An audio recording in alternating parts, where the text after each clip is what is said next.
ए बुढा हजुर पल्लो हुर्काने योगा भन्छन्, पल्लो हुर्काने योगा भन्छ। योगा भने के हो त्यस्तो? योगा भनेको त राम्रो कुरा हो नि। हो र? हो कुन टाइममा गर्ने त त्यो योगा?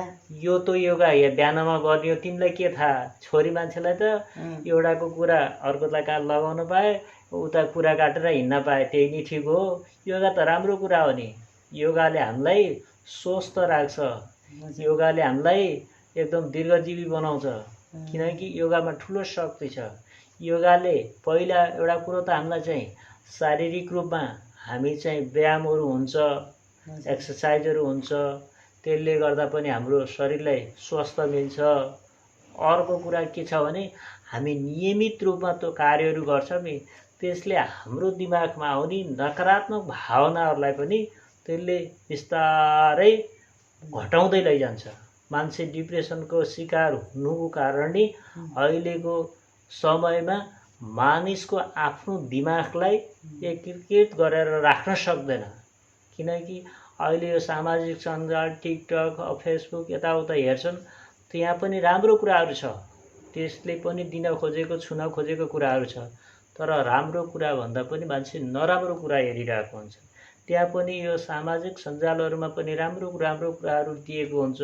त्यो कुराहरूलाई फलो गर्ने, नियमित त्यस्तै किसिमको हेरिबानी भयो भने त्यो पनि राम्रो हो।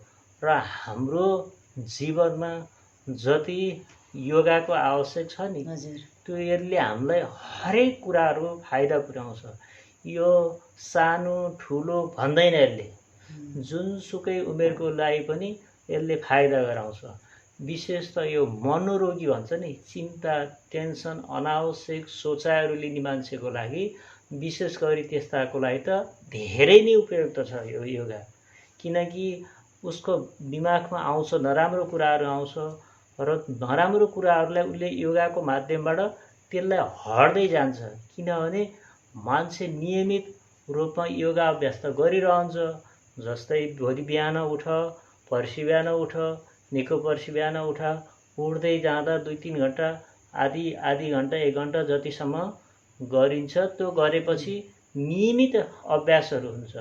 लगभग उसले 1.5-2 घन्टासम्म त उसको दिमागमा नराम्रो कुराहरू खेल्नै पाउँदैन। किनकि उसको दिमागमा सकारात्मक सोचहरू मात्रै आउँछ। त्यसले गर्दा हाम्रो जीवनमा राम्रो उपलब्धि हुन्छ। कुरा बुझ्यो नि? त्यो भएर ओल्लो घर पल्लो घरका तिनीहरू राम्रो बाटोमा हिँडिरहेछन्। तिनीहरूले योगा गर्नु भनेको उनीहरू आफ्नो स्वास्थ्यको लागि पनि राम्रो भयो। र अनि अर्काको कुराहरू पनि काट्ने भएन।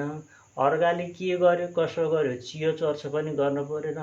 आफ्नो स्वास्थ्यलाई पनि फाइदा भयो।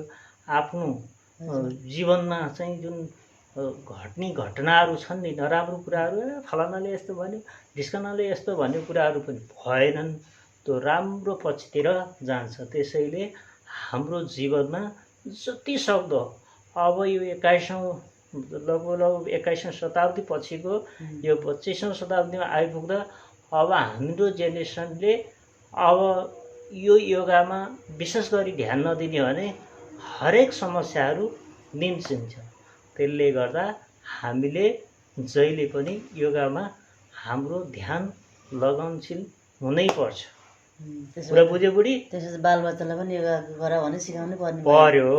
हरेक अभिभावकले आफ्नो घरमा भएका बालबच्चाहरूलाई पनि सबेरै उठाउने, योगाभ्यास गराउने, केही नभए पनि छोटो समय भए पनि ध्यान अथवा कन्सन्ट्रेट, अब सर्टेन टाइम, आधी घन्टा 1 घन्टा कति सक्छ त्यतिसम्म चाहिँ उसलाई चाहिँ कन्सन्ट्रेट गरायो भने त्यसले उसको मानसिक रूपमा स्वस्थ बनाउँछ।